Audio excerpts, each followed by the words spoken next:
कितने दिन बचे हैं, कितने दिन बचे हैं मेरी कोख की बहार के, फाड़ के धरती का सीना निकला नन्हा पौधा प्यार से। जाने ऐसे कितने नवांकुर छुपे हैं हीरे की तरह जंगल में, बिन पानी खाद प्यार के, देखो कहीं सूख ना जाएं हार के। तो पर्यावरण दिवस पर आज हम बात करेंगे। आपको पर्यावरण दिवस की बहुत बहुत शुभकामनाएं। मुझे खुशी होती है कि आज हम लोग जागरूक हैं। भारतीय धार्मिक परंपराएं जो है केवल पूजा पद्धति नहीं है, वे प्रकृति के साथ संतुलित जीवन जीने की शिक्षा भी देती है। हमारे धर्मों में पृथ्वी, जल, वायु, अग्नि और आकाश को पंच तत्व माना गया है। ये दृष्टि मनुष्य को प्रकृति का स्वामी नहीं बल्कि उसका संरक्षक मानती है। इसी कारण हमारी अनेक परंपराएं प्रत्यक्ष और अप्रत्यक्ष रूप से पर्यावरण का संरक्षण करती है। दरअसल मैं यहाँ बात बताना चाहती हूँ कि हम भारतीय लोगों ने कुछ धार्मिक परंपराएं बनाई हुई हैं। हमारे यहाँ धर्म की वजह से डर के लोग बहुत से काम करते हैं, जो कि इसलिए बनाई गई थी ताकि लोग डर के प्रकृति को सुरक्षित रखें।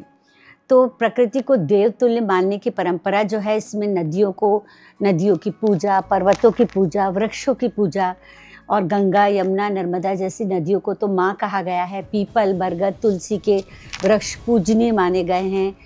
गाय, नाग, हाथी, बंदर, मोर आदि जीव धार्मिक प्रतीकों से जुड़े रहे।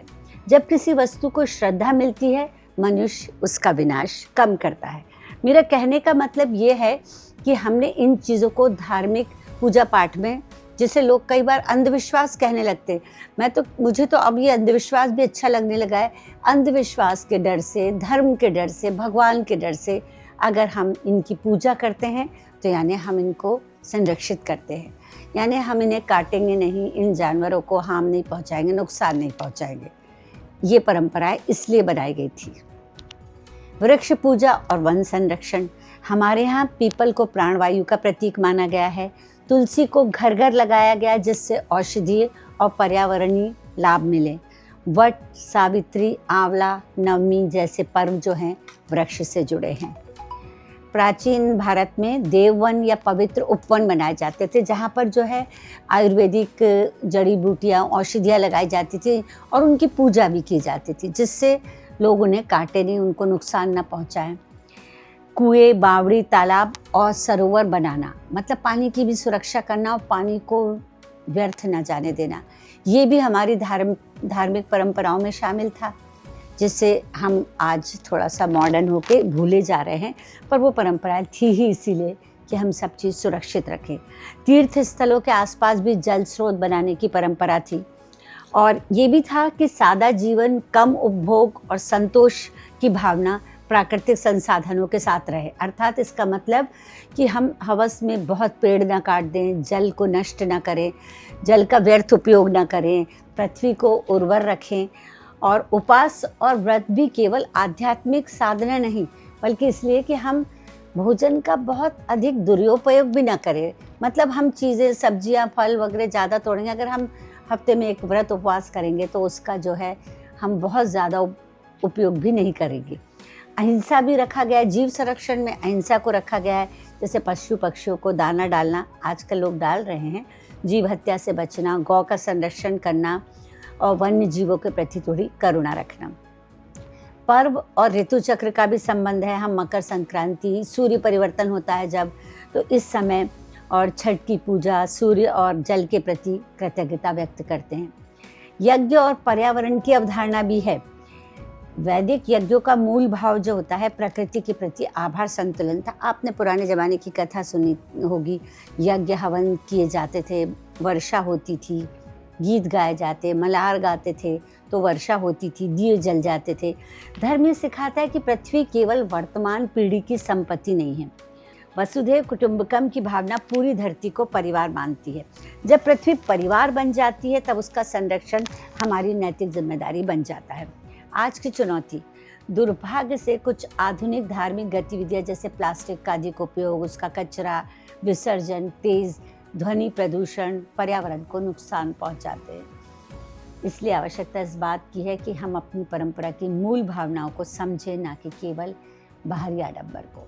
भारतीय धार्मिक परंपराएं मूलतः प्रकृति सम्मत रही हैं। उन्होंने मनुष्य को सिखाया है कि प्रकृति कोई वस्तु नहीं है, बल्कि चेतना और जीवन का आधार है।